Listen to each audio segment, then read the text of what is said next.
እንደተፈራው የህወሓት ኃይል በራያ ግንባር ተኩስ ከፈተ። ቡድኑ ከሰሞኑ በራያ ግዙፍ ኃይል ሲያስገባ እንደነበር ይታወሳል። በትናንትናው ዕለት በዚህ ግንባር ተኩስ እንደነበርና የተጎዱ ወታደሮች እንዳሉ የጀርመን ድምፅ ዘግቧል። ጄኔራል ዮሐንስ ወልደ ጊዮርጊስ ጆን መዲድ ከቀናት በፊት ወደዚሁ ቀጠና አምርተው እንደነበር ይታወቃል። በዝርዝር ታዳምጡታላችሁ። ዓለም ስለ አማራው ጦርነት ድምፁን እያሰማ ነው። የዓለም ትኩረት የተነፈገው የክልሉ ወታደራዊ ግጭት ከቅርብ ጊዜ ወዲህ ትኩረትን እያገኘ ነው። በዛሬው ዕለት የዓለም ቤተክርስቲያናት ምክር ቤት ስለ ክልሉ ግጭት መግለጫ አውጥቷል። ባለፈው ሳምንት በክልሉ አንድ ገዳም ላይ የተፈጸመውን የድሮን ጥቃት አውግዟል። በሌላኛው ዘገባችን ትሰሙታላችሁ። ኢትዮጵያ ለግብጽ ምላሽ ሰጠች። የኢትዮጵያ የውሃና ኢነርጂ ሚኒስትር ሀብታሙ ኢተፋ ግብጽ በታላቁ የኢትዮጵያ ህዳሴ ግድብ ላይ ያቀረበችውን መሰረተ ቢስ ውንጀላ ውድቅ ያደረጉ ሲሆን ካይሮ በፕሮጀክቱ ላይ እውነታውን ያላገናዘቡ አቤቱታዎችን ከመደርደር ይልቅ ቀደም ሲል በተስማሙባቸው ማዕቀፎች መሰረት ወደ ድርድር ብትመለስ የበለጠ ተጠቃሚ እንደምትሆን ገልጸዋል። በዝርዝር እንመለከተዋለን። በጦሩ ላይ ድንገተኛ ጥቃት ተፈጸመ። ኢራን አዘናግታ የባሊስቲክ ሚሳኤል አዘነበች። አሜሪካ ጦር በወታደሮቹ ላይ ጥቃት እንደተከፈተበት አስታውቋል። በሌላ በኩል አሜሪካ አሸባሪ ባለቻቸው ታጣቂዎች ላይ ከባድ ጥቃት ፈጽማለች። የሁለቱ ሀገራት ጦርነት ባለፉት 3 ቀናት ጋብ ብሎ የነበረ ቢሆንም ዳግም አገርሽቷል። እንመለስበታለን። አክብሮታዊ ሰላምታችን በያላችሁበት የዓለም ዳርቻ ይድረሳችሁ። የተወደዳችሁ የአንድ አፍታ ሚዲያ ቤተሰቦች አንድ አፍታ ለአሁኑ መደመጥ አለባቸው ያልናቸውን ዜናዎች ወደ እናንተ የምናደርስበት ሰዓት ላይ ተገኝተናል። አብራችሁን ትቆዩ ዘንድ ግብዣችን ነው።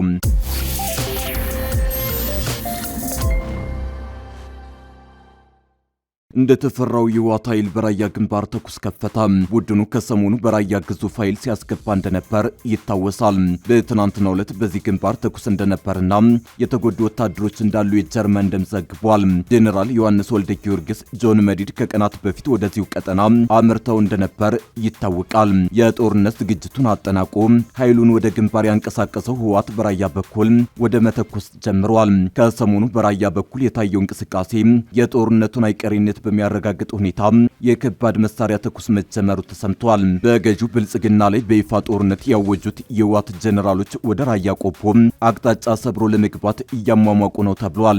ጄኔራሎቹ ጦራቸውን ወደ ራያ ቆቦ አቅጣጫ ካንቀሳቀሱ በኋላ የቡድንና ከባድ መሳሪያ ተኩስ መጀመራቸውን ነዋሪዎችን ዋቢ አድርጎ የጀርመኑ ዶቼ ቬለ ዘግቧል። ህወሓት ከፍተኛ ኃይል ወደ ራያ ግንባር ማስጠጋቱን ተከትሎ ጦርነቱ ሊጀመር ይችላል የሚል ስጋት ማየሉን ዘገባው ጠቅሷል። የአካባቢው ነዋሪዎች እንደሚሉት ከሆነ ከትናንት በስቲያ ጀምሮ በራያ አላማጣ አቅራቢያ የከባድ መሳሪያ ተኩስ መኖሩን ይገልጻሉ።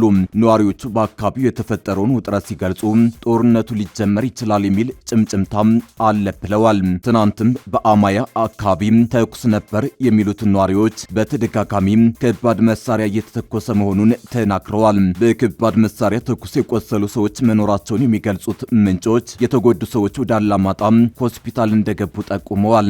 የተኩሱን መጀመርና ውጥረቱን ሲገልጹ ሞርተር ይተኮሳል፣ ሞርተርም ይሁን ከባድ መሳሪያ ይተኮሳል። ወደዚህ ወደ ቆቦ ማህበረሰብ ነው የሚተኮሰው። ትናንት ወዲያ ጮቢ የሚባል ቦታ ራሱ 7 ጊዜ አርፏል። ስጋት በጣም ከፍተኛ ሁኔታ ነው ያለው ብለዋል። በተመሳሳይ ከትናንት በስቲያ ጀምሮ ከራያ ቆቦ በኩልም የከባድ መሳሪያ ድምፅ መስማታቸውን ነዋሪዎች ተናግረዋል። በከባድ መሳሪያ ተኩስ እየተሟሟቀ የሚገኘው ጦርነት በቀናት ውስጥ ለይቶለት ሊፈነዳ ይችላል የሚል ስጋት እንደፈጠረባቸው ነዋሪዎች ጠቁመዋል። በዚህም ህወሓት ከተቆጣጠራቸው ከተለያዩ የራያ አካባቢዎች ነዋሪዎች አስቀድመው ጦርነት መቀስቀሱ አይቀርም በሚል እየሸሹ ነው ተብሏል።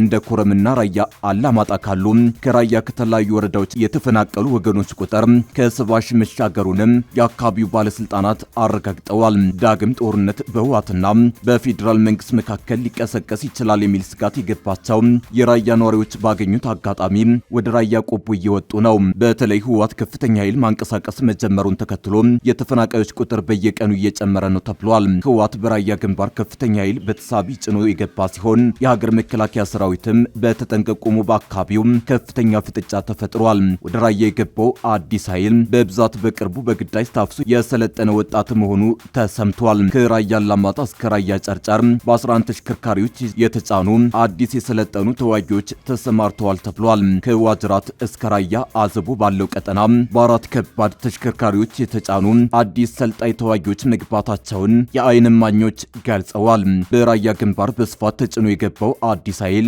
አስቀድሞ በአካባቢው የሰፈረውን የህወሓት ጦር ተቀላቅሏል ተብሏል። አዲስ ሰልጣኝ ተዋጊዎቹ በተለያዩ የራያ አካባቢዎች ወደ ተሰማራው ኃይል ተከፋፍለው መበተናቸው ተጠቁሟል። ዓለም ስለ አማራው ጦርነት ድምጹን እያሰማ ነው። የዓለም ትኩረት የተነፈገው የክልሉ ወታደራዊ ግጭት ከቅርብ ጊዜ ወዲህ ትኩረትን እያገኘ ነው። በዛሬው ዕለት የዓለም ቤተክርስቲያናት ምክር ቤት ስለ ክልሉ ግጭት መግለጫ አውጥቷል። ባለፈው ሳምንት በክልሉ አንድ ገዳም ላይ የተፈጸመውን የድሮን ጥቃትም አውግዟል። ምክር ቤቱ ሐምሌ 21 ቀን 2018 ዓ.ም ባወጣው መግለጫ ዋና ጸሐፊ ሬቨረንድ ፕሮፌሰር ጄሪ ፒሌ ሐምሌ 15 ቀን 2018 ዓ.ም ተፈጽሟል የተባለውን ጥቃት አውግዘዋል። ጥቃቱ ለሃይማኖታዊ በዓል ምግብ ለማዘጋጀት በገዳሙ ተሰባስበው የነበሩ ገዳማውያን ጨምሮ የሁለት ሲቪሎች ሕይወት ማለፉና በርካቶችን ማቁሰሉ ተገልጿል። በአምልኮ ስፍራ ላይ ተፈጽሟል የተባለው ጥቃት እንደዚሁም የሲቪሎች መገደልና መቁሰል እጅግ የሚያሳዝንና ፈጽሞ ተቀባይነት የሌለው ነው ያሉት ፒሌ ሃይማኖታዊ ተቋማትና ሲቪሎች በመቼውም ጊዜ ቢሆን የጥቃት ኢላማ መሆኑ ወይም በወታደራዊ እርምጃዎች መስመር ውስጥ መግባት የለባቸውም ብለዋል። የዓለም አብያተ ክርስቲያናት ምክር ቤት በድርጊቱ ላይ አስቸኳይ ግልጽና ገለልተኛ ምርመራ እንዲደረግ ጠይቆ ተጠያቂ የሆኑ አካላት ለፍርድ እንዲቀርቡ አሳስቧል። በተጨማሪም ሁሉም የግጭቱ ተሳታፊ አካላት ዓለም አቀፍ የሰብአዊ መብቶች ሕግን እና ሲቪሎችንና የአምልኮ ስፍራዎችን የመጠበቅ ግዴታቸውን እንዲያከብሩ ጥሪ አቀርቧል። ዶክተር ጄሪ አክለውም የኢትዮጵያ መንግስትና በግጭቱ ውስጥ ያሉ አካላት ሁሉ ጥቃቱን እንዲያቆሙና በአማራ ክልል ላለው ጦርነት ሰላማዊ መፍትሄ እንዲያፈላልጉ አሳስበዋል። ምክር ቤቱ ለተገደሉ ሰዎች ቤተሰቦች መጽናናትን፣ ለቆሰሉት ደግሞ ማገገምን የተመኘ ሲሆን ለኢትዮጵያ ኦርቶዶክስ ተዋሕዶ ቤተክርስቲያንና ለኢትዮጵያ ሕዝብ የተሰማውን ሐዘን ገልጿል። ይህ የዓለም አብያተ ክርስቲያናት ምክር ቤት መግለጫ የወጣው የኢትዮጵያ ኦርቶዶክስ ተዋሕዶ ቤተክርስቲያን ፓትርያርክ ብፁዕ ቅዱስ አቡነ ማትያስ በአማራና በከፊል ኢትዮጵያ ክልሎች በገዳማት በአብያተ ክርስቲያናትና መነኮሳት ካህናትና ምዕመናን ላይ እየጨመረ የመጣውን ጥቃት በጽኑ ካወገዙ ከጥቂት ቀናት በኋላ ነው። ፓትርያርኩ ጥፋተኞቹ ለፍርድ እንዲቀርቡ ጠይቀው ባለስልጣናት የሃይማኖት ተቋማትንና ሲቪሎችን ደህንነት እንዲያስጠብቁ አሳስበዋል። አቡነ ማትያስ ባለስልጣናት ሲቪሎችንና የሃይማኖት ተቋማትን እንዲጠብቁና አጥፊዎች ተጠያቂ እንዲሆኑ በመጠየቅ በሳምንታት ውስጥ ያደረጉት ሁለተኛው ይፋዊ ጥሪ ነው። በሰኔ ወር ፓትርያርኩ በኦሮሚያ ክልል ምስራቅ አርሲ ዞን በተከሰቱ አሰቃቂ ጥቃቶች በርካታ ሲቪሎች ከተገደሉ፣ አብያተ ክርስቲያናት ከወደሙና በመቶዎች የሚቆጠሩ ከተፈናቀሉ በኋላ የፌዴራል የክልልና የአካባቢ ባለስልጣናት ተደጋጋሚ ግጭቶችን በአስቸኳይ እንዲያስቆሙ አሳስበው ነበር።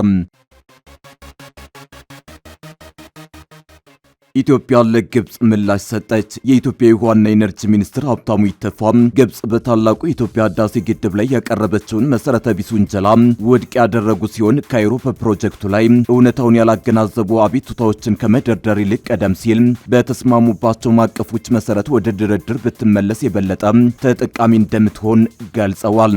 አቶ ሀብታሙ የፓን አፍሪካኒዝምና የራስን ዕድል በራስ የመወሰን ተምሳሌት እንደሆነ የሚገለጸው ታላቁ ህዳሴ ግድብ ለታችኞቹ ተፋሰስ ሀገራት ከስጋት ይልቅ በረከት ተደርጎ ሊወሰድ እንደሚገባው ተናግረዋል። ኢትዮጵያ ፕሮጀክቱ ምንም አይነት ጎልቶ የሚታይ ጉዳት አላደረሰም የሚሉ ማስረጃዎችን ብታቀርበም ግብጽ ግን ግድቡ በሚገነባበት ወቅት ሆነ ከተጠናቀቀ በኋላ ውንጀላዋን ከመሰንዘር አልተቆጠበችም። ሚኒስትሩ ኢትዮጵያ እያደገ የመጣውን የኤሌክትሪክ ፍላጎት ለማሟላት በሀገር ውስጥ ሀብት በገንዘብና በጉልበት የገነባቸውን ግድብ ግብጽ የደህንነት ስጋት አድርጋ ማቅረቧ አቅጣጫውን የሳተ ነው ብለዋል። በተጨማሪም ህዳሴ ግድቡ ለሱዳን፣ ለጅቡቲና ለኬንያ ኤሌክትሪክ በመላክ ቀጠናዊ ትስስርን እንደሚያጠናክር እንዲሁም በሱዳንና በግብጽ ላይ የሚከሰተውን ወቅታዊ የጎርፍ አደጋ ለመቆጣጠር እንደሚረዳ አብራርተዋል። ሀብታሙ በተጨማሪም ኢትዮጵያ የህዳሴ ግድቡን በመሙላቷና በማንቀሳቀሷ በግብጽ የውሃ ማከማቻዎች ውስጥ ያለው የውሃ መጠን እንዲቀንስ አድርጓል የሚለውን የግብጽ አባባል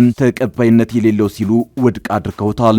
ይልቁንም ኢትዮጵያ ለቀጠናዊ ትስስርና ለጋራ ኢኮኖሚያዊ እድገት ቁርጠኛ መሆኗን ገልጸው ግብጽ መሰረተ ቢስ ውንጀላዎችን ከማስፋፋት ይልቅ በተስማሙባቸው የጋራ ማዕቀፎች ስር ብትደራደር የበለጠ እንደምትጠቀም መክረዋል። አክለውም ኢትዮጵያ እንደ አንድ ሉዓላዊ ሀገር ተፈጥሯዊ ሀብቷን የማልማትና የመጠቀም መብቷ የተጠበቀ መሆኑን አስምረውበታል። ከሰሞኑ ከፍተኛ የግብጽ ባለስልጣናት ግድቡ በግብጽ የውሃ ደህንነት ላይ ስጋት ደቅኗል ሲሉ አዲስ ውንጀላ በማቅረብ ላይ መጠመዳቸውን የሚገልጹ በርካታ ዘገባዎች በመሰራጨት ላይ ይገኛሉ።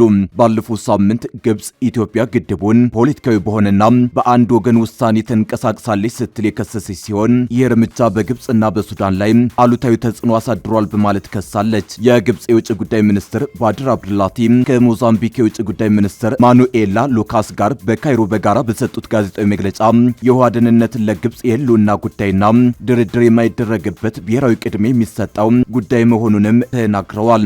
አብዱላቲ እንደተናገሩት ግብጽ ኢትዮጵያ ዓለም አቀፍ ሕግንና የቅድመ ማወቅ መርህን ችላ በማለት የህዳሴ ግድቡን በአንድ ወገን እርምጃ እንዳለማችና እንደምታንቀሳቀስ በተደጋጋሚ ማስጠንቀቋን ገልጸዋል።